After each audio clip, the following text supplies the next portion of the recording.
Bismillahirrahmanirrahim. Assalamualaikum warahmatullahi wabarakatuh.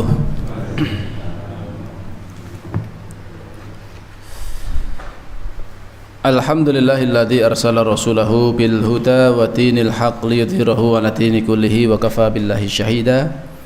Asyhadu an la ilaha illallah wahdahu la syarika lah.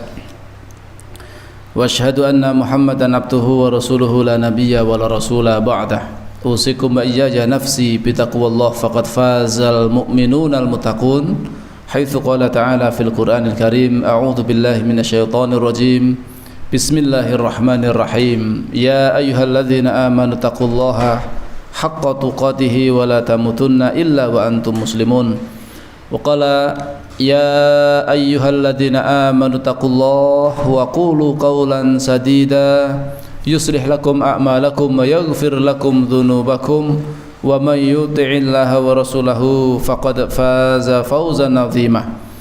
Wa qala Rasulullah sallallahu alaihi wasallam ittaqillaha haitsu ma kunta wa atbi sayyi'atal hasanata tamhuha wa khaliqin nasa bi khuluqin hasanin.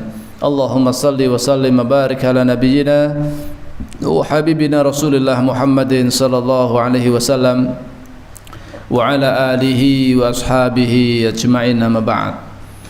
Ma'asyiral muslimin, bapak-bapak, ibu-ibu, adik-adik, para jamaah pengaosan ingkang mugi tansah dipun rahmati lan dipun muliakan Allah Subhanahu wa taala. Sepindah monggo kita sami tansah ngucapkan puji lan puji syukur wonten ing ngarsa dalem Allah Subhanahu wa taala kanthi ucapan alhamdulillahi rabbil alamin. Kita bersyukur alhamdulillah bilih dugi dalu menika, dugi detik menika kita sami tasih pinaringan kanugrahan lan kanikmatan ingkang agung saking Allah Subhanahu wa taala. Utaminipun nggih menika nikmat istiqomah anggenipun iman marang Allah Subhanahu wa taala. Lan tentunipun mugi-mugi kita berdoa marang Allah, berharap nyuwun marang Allah supados kita sami tansah pinaringan istiqomah anggenipun iman marang Allah dugi akhir hayat kita sami mangke masing-masing, sehingga mugi-mugi kita sedaya samangke pikantuk nikmat husnul khatimah. Amin Allahumma amin. Salam selawat kita aturaken dumateng uswah hasanah kita sami, suri tauladan kita sami inggih menika Rasulullah Muhammad sallallahu alaihi wasallam, ugi dumateng sedaya penderekipun saking kalangan para sahabat, para tabi'in, tabi'ut tabi'in, saha sedaya umatipun ingkang tansah tresna lan taat marang tuntunan saha syariatipun dumugi benjang wonten ing yaumil qiyamah. Ma'asyiral muslimin, bapak-bapak, ibu-ibu, adik-adik, para jamaah pengaosan ingkang dipun rahmati Allah Subhanahu wa taala. Kita lajengaken kajian kita tasih bahas babagan keutamaan zikir marang Allah Subhanahu wa taala. Bahkan dalam sebuah riwayat dipun sebataken bilih Rasulullah SAW niku mempermisalkan ya, damel perumpamaan tiyang ingkang tansah zikir marang Allah kalih tiyang ingkang boten nate zikir marang Allah niku ibaratipun kados dene tiyang ingkang tasih hidup kalian tiyang ingkang sampun meninggal dunia, antara hidup dan mati. Permisalan tiyang ingkang zikir marang Allah kalian tiyang ingkang boten zikir marang Allah Subhanahu wa taala. Pramila monggo kita sami dados tiyang ingkang beriman menika tansah ngatah-atahaken anggenipun zikir marang Allah Subhanahu wa taala ya. Awet kanthi zikir kala wau saged dadosaken hati kula sami menika, manah kula sami menika hidup ya. Hidupnya hati, makanan bagi hati kita, gizi bagi hati kita nggih menika diantawisipun zikir marang Allah Subhanahu wa taala. Emut marang Allah, ingat kepada Allah niku dadosaken hati menjadi hidup. Koso wangsulipun menawi hati menika mboten nate damel zikir marang Allah, tidak diisi dengan zikir marang Allah Subhanahu wa taala, menika hati kalau lama kelamaan akan menjadi redup, akan menjadi mati. Menawi napa mboten dipun ginakaken damel zikir marang Allah Subhanahu wa taala. Dados hati yang keras. Nek pun atos niku dipun paringi napa menika nasihat niku pun angel. Sulit untuk menerima hidayah. Awit menapa? Awit hatinipun sampun terkunci mati. Pramila ma'asyiral muslimin, pindah malih monggo kita sami estu membiasakan diri untuk terus banyak berzikir marang Allah. Baik dalam kondisi berdiri, dalam kondisi duduk, berbaring ya, dalam segala kondisi. Zikir menika saged dipun napa menika tindakan saged dipun kerjakan ya. Di setiap waktu kita, di dalam kondisi apapun, insyaallah menika zikir menika perkawis ingkang mudah kita lakukan ya, manfaat dan dampaknya sangat luar biasa. Di antawisipun manfaat dari zikir marang Allah inggih menika zikir menika ya bisa menggantikan ketaatan. Sebaliknya seluruh ibadah sunnah itu tidak bisa menggantikan zikrullah. Dados dengan zikir niku bisa menggantikan ketaatan marang Allah Subhanahu wa taala. Ning koso wangsulipun dibalik seluruh ibadah sunnah niku mboten saged nggantosaken zikrullah. Niki menandakan bila zikir marang Allah itu memang mempunyai kedudukan yang sangat istimewa. Hal ini secara jelas disinyalir dalam hadis Abu Hurairah radhiyallahu anhu, sesungguhnya orang-orang fakir dari kaum muhajirin menghadap pada Rasulullah SAW mengadu, "Ya Rasulullah, orang-orang yang banyak hartanya itu mendapatkan derajat yang tinggi dan nikmat yang kekal di surga. Mereka memborong semua amal-amal. Ya. Dhahaba ahlud duthur bil ujur." Mereka berkata, "Wahai Rasulullah, orang-orang kaya telah memborong pahala-pahala itu." Ya. Mereka melakukan sholat sebagaimana kami juga melakukan sholat. Orang kaya sholat, kami juga sholat, sama. Ya. Berpuasa sebagaimana kami juga berpuasa. Mereka orang yang kaya juga berpuasa, kami pun yang miskin juga berpuasa. Oh ya Rasulullah, berarti sama. Dan mereka mempunyai kelebihan harta untuk melaksanakan haji, umroh, jihad ya, dan bersedekah.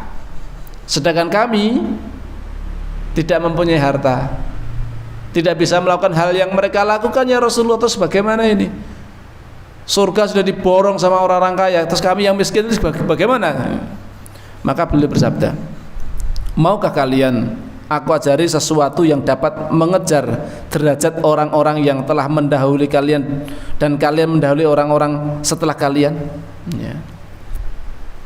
Tidak ada seorang pun yang lebih mulia dari kalian kecuali mereka yang melakukan seperti apa yang kalian lakukan.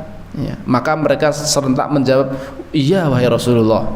Lalu beliau bersabda, "Kalian ucapkanlah tasbih, tahmid dan takbir setiap selesai sholat."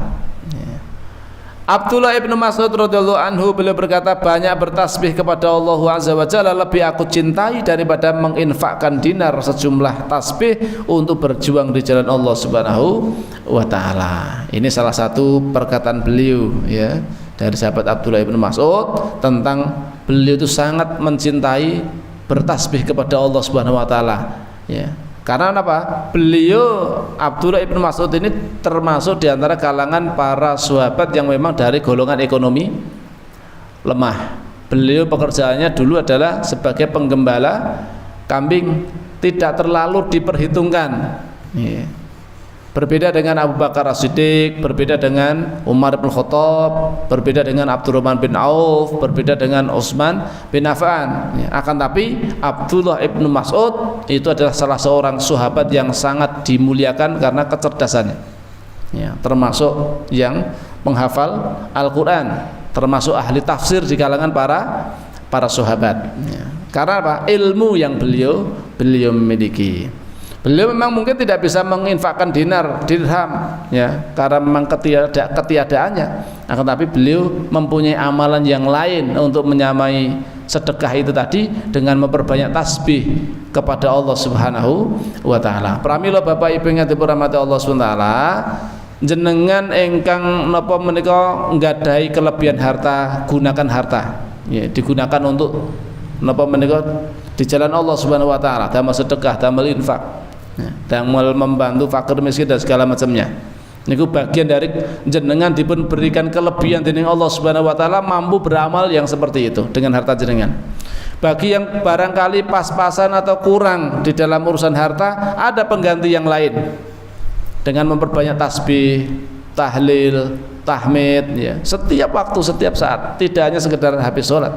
Setiap saat diperbanyak zikir kepada Allah Subhanahu wa Ta'ala. Itu untuk mengejar ketertinggalan kita, ya. Lah bagaimana kalau kemudian orang-orang kaya pun melakukan hal itu? Mereka juga banyak takbir, banyak tasbih, banyak tahmid, banyak tahlil.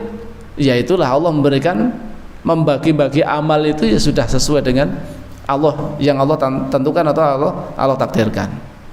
Ya, kadang-kadang Allah memberikan kelebihan kepada seseorang di atas kelebihan yang lain. Ma'asyiral muslimin arsyadani wa arsakumullah, niku diantawisipun manfaat keutamaan saking zikir marang Allah Subhanahu wa taala. Kemudian manfaat sanesipun zikir bisa memberi kekuatan. Nggih. Zikir itu bisa memberikan kekuatan kepada hati dan badan pelakunya. Bahkan dengan zikir ia mampu melakukan sesuatu yang tidak ia sangka bisa melakukannya tanpa zikir. Ya. Ini zikir itu sesuatu hal yang memang luar biasa, ya. La haula wala quwata illa billah, tidak ada daya dan kekuatan kecuali hanya dari Allah Subhanahu wa taala semata. Dengan zikir kepada Allah itu kadang-kadang menjadikan mendapatkan kekuatan hati. Nek pun kekuatan hatinya ini kuat, gitu. Niki kekuatan fisik itu akan mengikuti, ya. Disitulah sebetulnya letak kekuatan kaum muslimin, letak kemudian kaum muslimin di dalam melakukan jihad fisabilillah ini kemudian mendapatkan keberanian yang luar biasa dikarenakan mereka banyak zikir kepada Allah, dikarenakan mereka itu banyak ingat kepada Allah Subhanahu wa taala, banyak bertakwa kepada Allah Subhanahu wa taala. Maka mereka tidak ragu-ragu di dalam berjihad di jalan Allah, mereka tidak takut dan tidak gentar sedikit pun. Bahkan ketika nyawa harus melayang, mereka dengan sangat bahagia, mereka dengan sangat antusias menyambut kematian di jalan Allah Subhanahu wa taala. Bahkan banyak di antara mereka memang mengharapkan kematian di jalan Allah Subhanahu wa taala. Termasuk khalifah yang kedua Umar bin Khattab, beliau berdoa terus kepada Allah agar dijadikan syuhada, agar diwafatkan dalam keadaan mati syahid di kota Madinah. Enten tiyang ingkang mireng, wahai Amirul Mukminin, Anda berdoa diwafatkan agar mati syahid di kota Madinah. Yaitu sesuatu yang ngoyo-woro bahasane awake dhewe. Nggih. Nek kalau minta doa mati syahid di jalan Allah, ya jangan di sini, jangan di Madinah. Madinah kan aman. Sana di Syam sedang berjihad, sana ada di Mesir sedang menaklukkan kota Mesir dan negeri-negeri yang lain. Di bumi-bumi jihad itulah kalau pengen mati syahid, doanya minta mati syahid tapi di kota Nabi. Ya, walaupun dikritisi seperti itu, Umar bin Khattab tidak bergeming. Beliau terus senantiasa berdoa agar dimatikan sebagai syuhada, agar diwafatkan dalam kondisi mati syahid di kota Nabi Shallallahu Alaihi Wasallam. Ternyata Allah kabulkan doa beliau. Beliau ketika mengimami sholat subuh, kemudian orang Majusi yang pura-pura masuk Islam, akhirnya kemudian menikam dari belakang dengan pisau yang telah dibubuhi racun sebelumnya, sehingga menyebabkan beliau, ya, dikarenakan itulah kemudian beliau akhirnya sakit beberapa hari dan akhirnya meninggal dunia. Ini menjadikan zikir itu menjadikan kekuatan yang luar biasa. Pramila nalika sak menika nggih, apa yang terjadi di Palestina, ya, bagaimana kemudian banyak bangsa-bangsa di dunia termasuk di Eropa yang mereka akhirnya menemukan rahasia mengapa kok kaum muslimin ini kok kuat sekali, kok tabah sekali, kok sabarnya luar biasa. Mereka sudah dibombardir, kehabisan rumah, sudah hancur, harta benda sudah ludes, bahkan keluarga banyak yang gugur, banyak yang syahid, banyak yang meninggal dunia. Kok mereka kok tabahnya luar biasa, sabarnya kok bisa luar biasa. Sebetulnya apa rahasia mereka? Itu para pejuang kok berani-beraninya mereka itu, nggak ada takut-takutnya melawan kekuatan Israel yang konon merupakan kekuatan yang sangat besar, sangat kuat di negara, di internasional, ya, termasuk tank Merkava yang dibangga-banggakan sebagai tank terbaik di dunia. Ternyata mereka para pejuang dengan gigihnya, dengan keberanian yang luar biasa, sehingga kemudian pakar militer ya itu kemudian sampai menyebutkan bahwasanya tidak ada pasukan khusus yang paling hebat, yang paling kuat ya, melebihi dari Hamas ya. Karena keberanian mereka, mental mereka itu luar biasa ya. Mereka menyerang, mengejar tank dikejar ya, pakai apa mereka peluncur granatnya. Bahkan kadang-kadang itu sampai mereka meletakkan bahan peledak di dalam tanknya itu ya, kemudian diledakkan. Tidak ada takut-takutnya, nggak pakai rompi anti peluru ya, nggak pakai, cuma pakaian biasa, kaosan, kadang-kadang cuma pakai sandal jepit gitu. Berjihad di jalan Allah Subhanahu wa taala ya, dihadapi pasukan yang terkenal sangat kuat, tapi ternyata ya dengan kekuatan iman, dengan kekuatan zikir kepada Allah Subhanahu wa taala, di setiap jihad mereka, dalam peperangan mereka kemudian ya berhasil menimbulkan kerugian yang sangat besar di dalam kubu tentara Israel hari ini. Dan itu adalah pertolongan dari Allah Subhanahu wa taala, dan saya yakin itu adalah betul-betul karena buah zikir yang senantiasa mereka lakukan ya. Mereka senantiasa berzikir, bahkan ketika mau meluncurkan roket ini sudah dengan zikir ya. Mereka mengucapkan zikir, bahkan sering diiringi dengan takbir ya. Ini adalah merupakan sumber kekuatan. Makanya enggak heran apabila kemudian di dalam setiap kancah jihad, dan kita menemukan dalam perjuangan para pahlawan bangsa kita dahulu, mereka senantiasa memekikkan takbir. Karena kalau sudah teriak takbir itu, yang takut menjadi berani ya. Yang tadinya mestinya agak gentar, ketika takbir Allahu Akbar itu menjadikan seorang itu semangat, dan akhirnya menjadikan orang itu berani. Itulah rahasianya mengapa itu kemudian di dalam setiap jihad-jihad itu kemudian teriakan takbir itu senantiasa menggema ya. Sejak dahulu kala ya.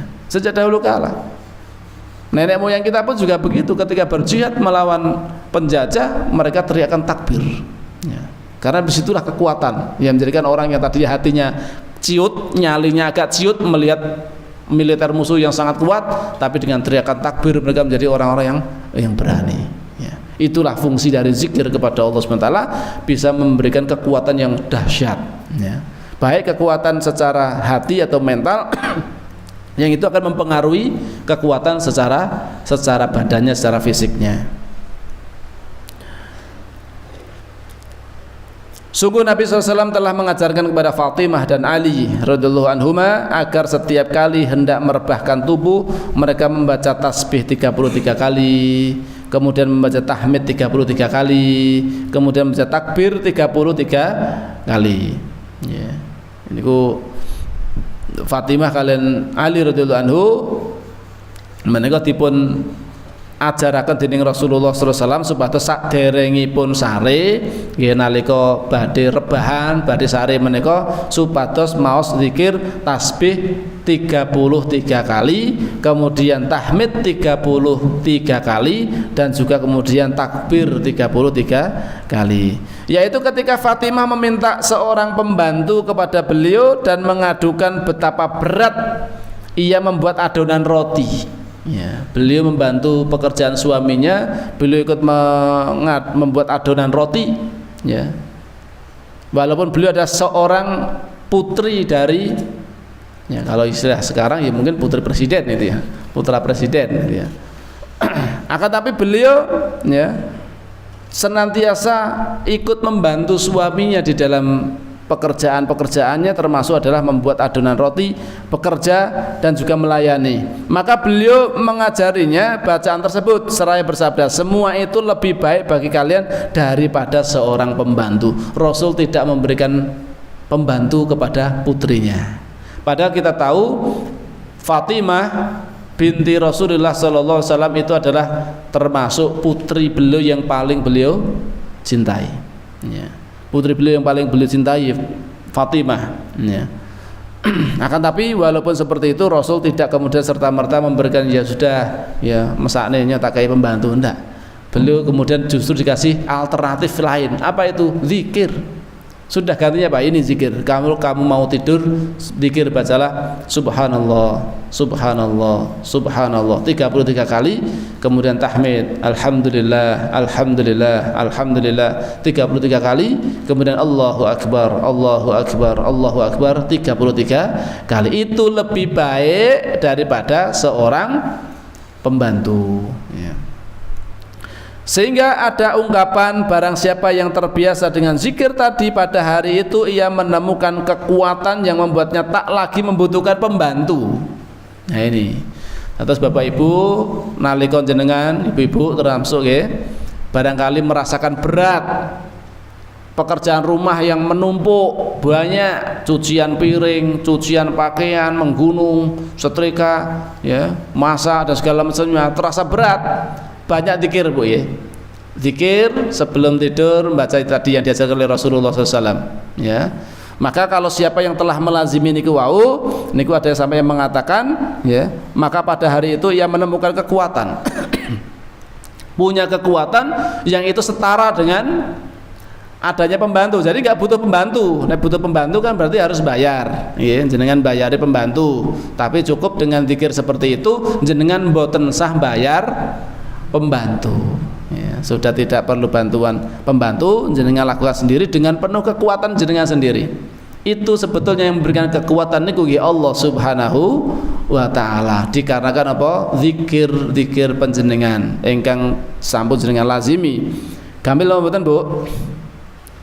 Bu enten ibu-ibu mboten niku? Oh ngantuk weh. Walah ngantuk. Gampil lah Bu nggih. Napa wau? Nggih napa lagi. Zikir apa sadurunge bubuk, sadurunge sare? Maos napa Bu? Ping pinten? Nggih, terus tahmid pinten? 3 terus yang terakhir takbir. Gampil napa angel? Nah, coba ngene ajeng sare. Praktekke napa mboten nggih. Ini ki ngaji lho nggih. Ngaji kan ngaji niku nek ngerti ilmune terus nah, praktek iki amal nggih. Niku fungsine nggih damel jenengan piyambak, mboten kok damel kula. Sing dikir jenengan nggih sing pikantuk kekuatan nggih jenengan. Nek sing dikir kula sing pikantuk kekuatan nggih kula, ngoten. Sesuai kalian apa tiyang ingkang ngamalake napa niku hadis kala wau nggih. Dados nalika jenengan mungkin merasa berat nyambut damel kok wah rekosone gitu. Lah ngoten niku cobi mang lazimi nggih, termasuk suami-suami, para suami mungkin merasa berat dalam bekerja, capek luar biasa, macul gitu.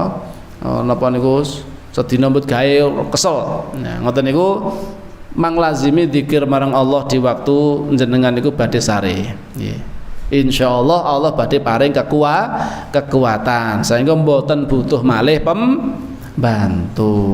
Nah nek ngoten mungkin lapangan pekerjaan pembantu pripun Ustaz.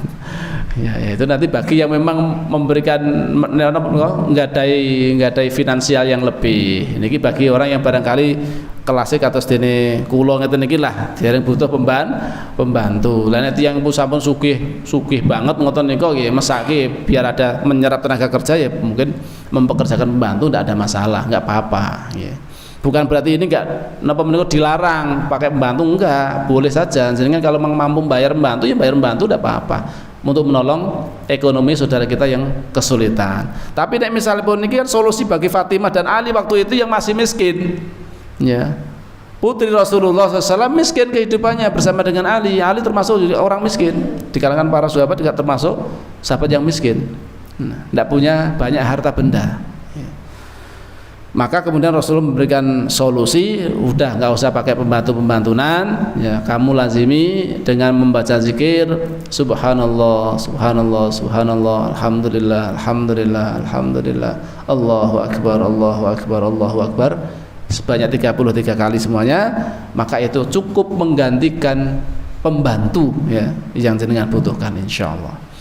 Tentunya membacanya itu dengan penuh keyakinan Mbak. Nek kalau mboten yakin ya, nama segala sesuatu kalau tidak diyakini ya pripun? Ya memang harus yakin, maka kita zikir itu harus dengan yakin, dengan penuh keyakinan bahwasanya maslahat atau manfaat yang ada itu nanti akan terjadi. Nek jenengan mboten yakin, ya barangkali tidak terjadi. Tapi nek jenengan betul meyakini itu insyaallah. Sebagaimana keyakinan jenengan ketika membaca zikir sobah wal masa, membaca zikir pagi dan petang, zikir napa menika perlindungan.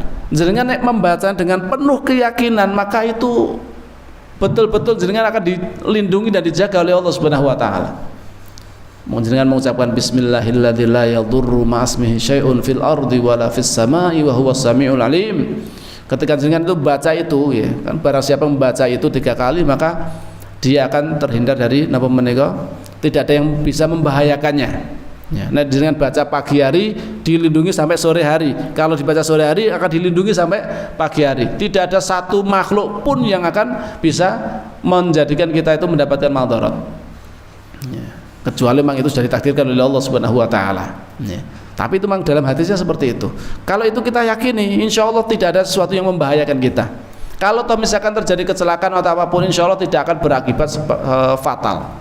Misalkan termasuk digigit kalajengking atau binatang melata yang lainnya, binatang berbisa, insya Allah itu tidak akan membahayakan. Ya. Nalika napa? Nalika jenengan sampun melazimi zikir pagi dan petang, diantaranya dengan zikir membaca bismillahilladzi la yadurru ma'asmihi syai'un fil ardi wa fis sama' wa huwas samiul alim. Dan zikir yang lain.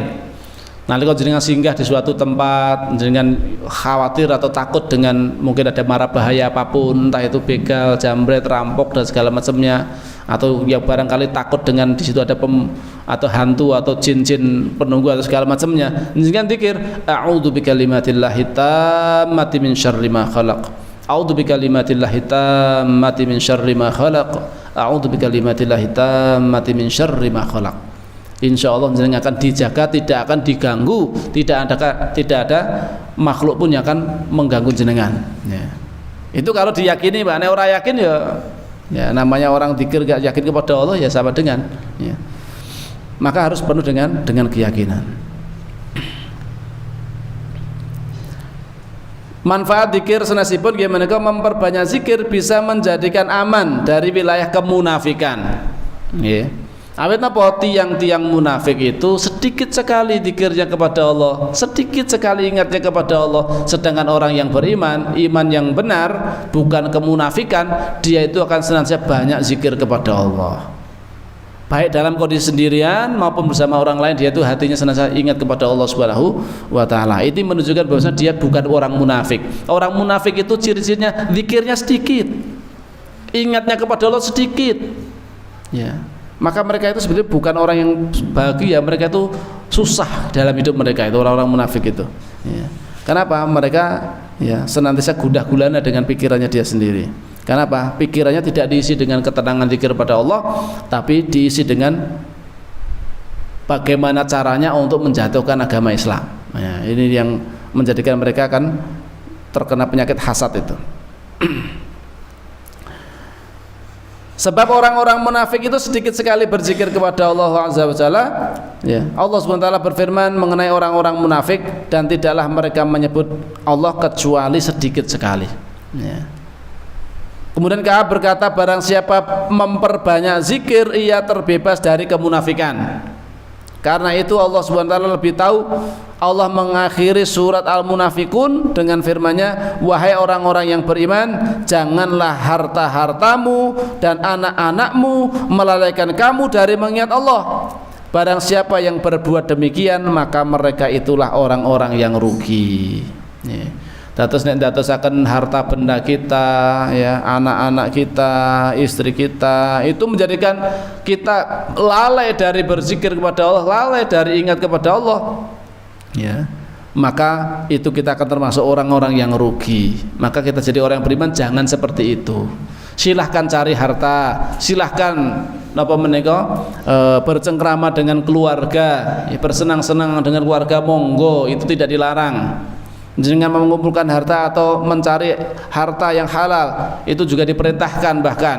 Ya. Tapi jangan sampai kemudian kesibukan kita terhadap harta benda, ya, anak-anak, itu menjadikan kita itu lupa dari zikir kepada Allah Subhanahu wa taala. Karena itu akan menjadikan kita termasuk orang-orang yang rugi.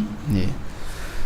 Pramila dalam kondisi apapun, ya, monggo dipun biasakan nggih menika zikir marang Allah. Jenengan sambil nyambut damel zikir marang Allah, nggih. Sambil buat nopo, sambil zikir marang Allah. Nyemplungke brambang goreng napa-napa nggih, mbumboni sayur sambil zikir marang Allah. Kados dene penjual roti ingkang senantiasa melazimi istighfar luar biasa dampakipun. Apapun yang beliau minta dikabulkan oleh Allah. bahkan minta sesuatu yang nggak tahu apakah ini akan dikabulkan atau enggak, tapi dia minta aja terus, minta supaya dipertemukan dengan Imam Ahmad sebelum meninggal dunia, ya. Sampai kemudian Allah mengirimkan Imam Ahmad kepada beliau dengan kejadian yang tak diduga-duga, gitu. Imam Ahmad tiba-tiba pengen bepergian ke Basrah, ya, pengen pergi ke Basrah, padahal sebelumnya nggak ada tujuan apapun di kota Basrah, cuman kerentek hati kok pengen melakukan perjalanan ke Basrah. Sampai di sana, sampai di masjid, diusir sama marbot karena sedang istirahat, ada Pak Tua sedang tidur-tidur di masjid, sama marbot masjid diusir-usir, didorong-dorong untuk keluar, ya, nggak boleh tidur di masjid, ya. Kemudian sampai di teras juga masih didorong-dorong lagi sampai keluar, nggak boleh, ya, istirahat di dalam masjid, ya, padahal sudah sampai di teras, ya, didorong-dorong sampai pinggir jalan, sampai kemudian dilihat sama penjual roti tersebut, ya. Kemudian singkat cerita, kemudian penjual roti tersebut kemudian memberikan tempat untuk bermalam kepada syekh tersebut, orang tua tersebut, ya, sambil beliau terus beraktivitas membuat adonan roti. Dan itu diperhatikan terus sama Imam Ahmad. Ya, orang ini kok setiap memasukkan adonan, memasukkan apa, senantiasa istighfar terus, melazimi istighfar, astagfirullahaladzim, astagfirullahaladzim, astagfirullahaladzim, terus dia lakukan. Nah, itu menimbulkan Imam Ahmad itu kemudian bertanya-tanya, ya, akhirnya ditanyakan sekaligus, wahai fulan, sudah berapa lama Anda melazimi istighfar seperti ini? Oh, sudah lama sekali saya, ya, sejak saya berusaha roti itu ya sudah saya lazimi itu, senantiasa membaca istighfar, memperbanyak membaca istighfar. Terus apa manfaat dari kamu membaca istighfar? Ya. Wahai Syekh, saya itu semenjak melazimi istighfar, setiap kali saya minta sesuatu pasti Allah kabulkan. Hanya satu aja yang belum, semuanya sudah dikabulkan oleh Allah, cuma satu aja yang belum dikabulkan oleh Allah. Apa itu? Ya. Saya cuma pengen ketemu dengan Imam Ahmad sebelum meninggal dunia. Ya.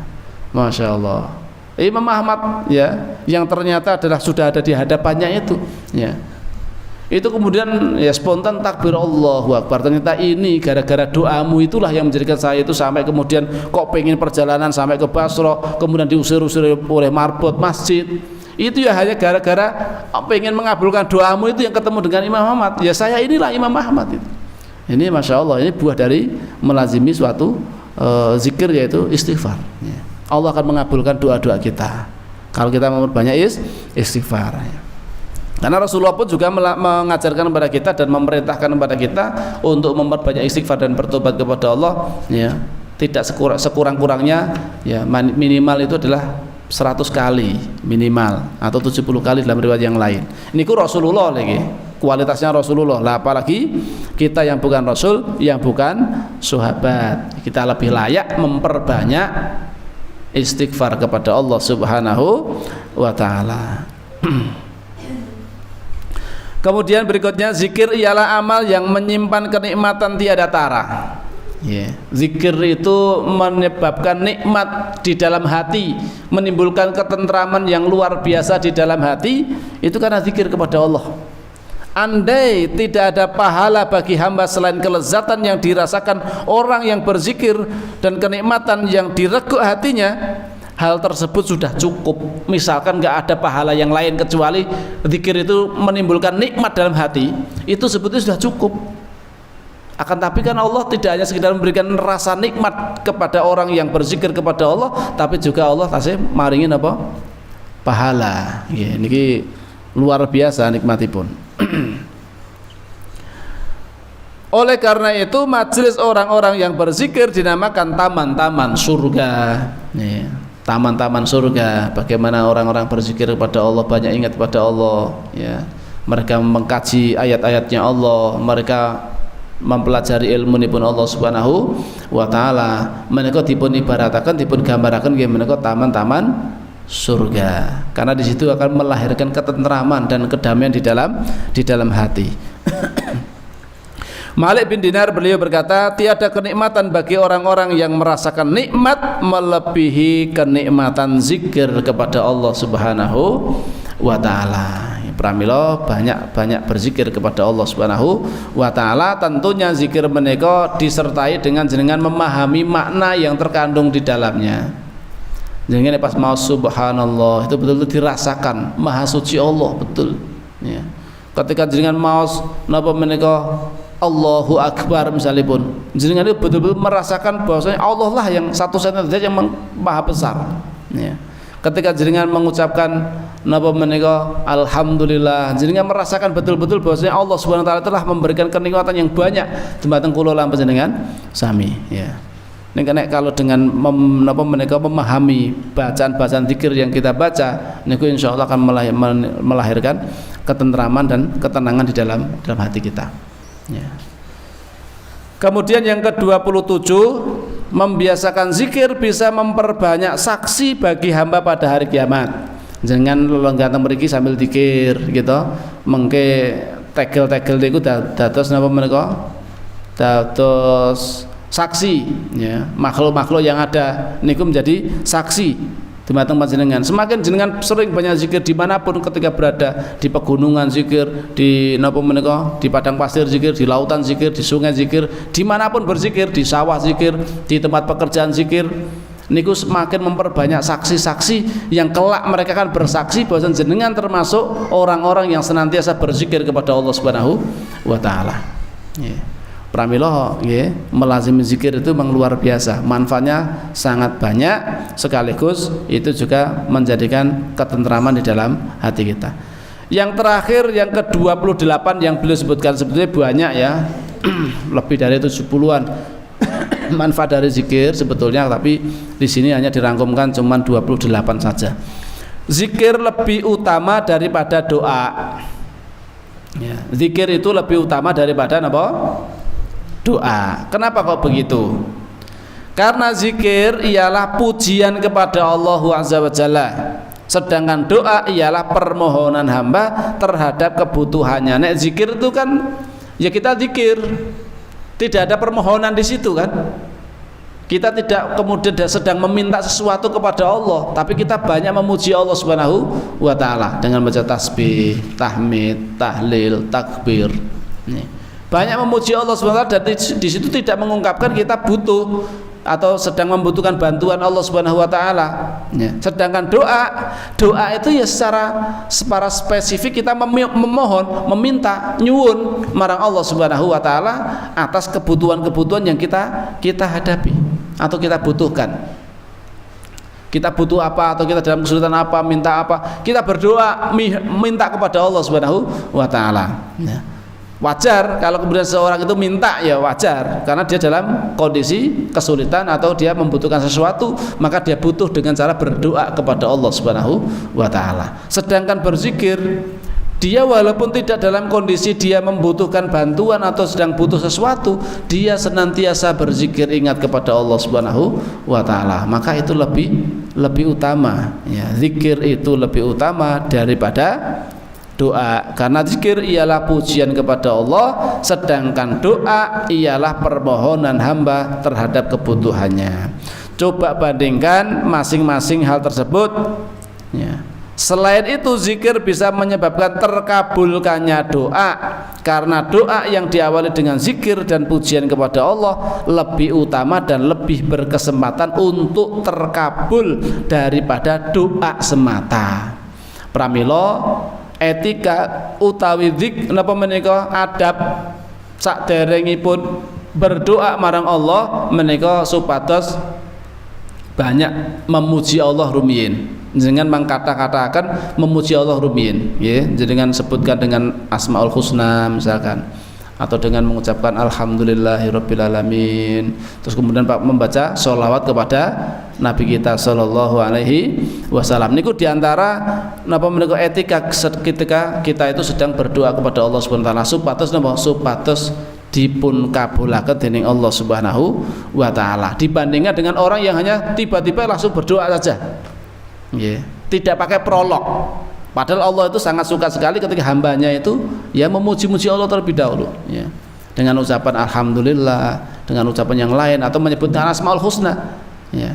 Karena kita juga diperintahkan untuk berdoa dengan memakai Asmaul husna. Setelah kita memuji Allah, ya kita memuji-muji Allah Subhanahu wa taala dengan penuh keagungannya, kita membaca sholawat kepada Nabi kita sallallahu alaihi wasallam, makhluk yang paling Allah cintai, ya. Kalau kemudian kita itu membaca sholawat kepada Nabi kita sallallahu alaihi wasallam, dan itu adalah sesuatu yang sangat dicintai oleh Allah dan bahkan diperintahkan oleh Allah Subhanahu wa taala untuk kita senantiasa bersolawat kepada Nabi kita sallallahu alaihi wasallam, maka insyaallah itu akan menjadikan Allah itu akan lebih memberikan kesempatan untuk mengabulkan doa-doa kita dibandingkan dengan orang yang kemudian tanpa memuji Allah, tanpa berzikir terlebih dahulu, tanpa membaca sholawat kepada Nabi, tiba-tiba langsung doa, ya.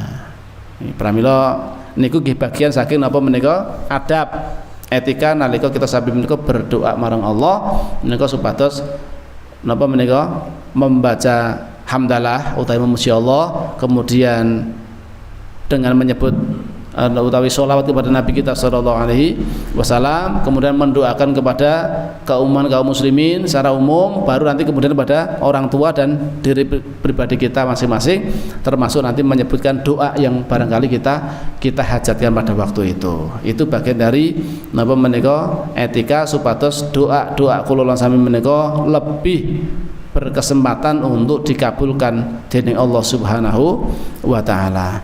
Masyarul muslimin arsadani warsakumullah. Nah, macam-macam zikir ya, itu banyak macamnya ya. Zikir dengan nama-nama Allah, sifat-sifatnya niku juga bagian dari zikir dan pujian kepadanya ya, misalkan dengan membaca subhanallah, alhamdulillah, la ilaha illallah. Itu yang pertama, dengan model-model zikir yang semacam itu, dengan memuji-muji Allah, dengan membaca nama-nama dan sifat-sifatnya, mereka bagian dari macam-macam di antara zikir. Yang kedua, berita dari Allah Subhanahu wa taala tentang ketetapan asma dan sifatnya ya, misalkan Allah Subhanahu wa taala mendengar suara-suara hambanya dan melihat gerak-gerik mereka ya. Ini juga mengingat tentang napa menika bahwasanya Allah itu Maha mendengar suara-suara dari hambanya, senantiasa melihat gerak-gerik para hamba-hambanya. Itu dengan menyadari seperti itu, kita juga telah ingat kepada Allah Subhanahu wa taala, walaupun tidak mengucapkan subhanallah walhamdulillah la haula wala quwata illa billah dan seterusnya, Allahu akbar, tidak mengucapkan itu, akan tapi menyadari dalam hati kita Allah itu senantiasa hadir, Allah senantiasa mengawasi kita, Allah senantiasa memperhatikan gerak-gerik kita, hati kita diawasi oleh Allah Subhanahu wa taala ya. Mereka bagian dari apa? Bagian dari zikir kepada Allah Subhanahu wa taala. Yang ketiga, ingat akan perintah dan larangan Allah. Niku zikir. Oke, serek krungu suara adzan, suwayae salat. Gitu.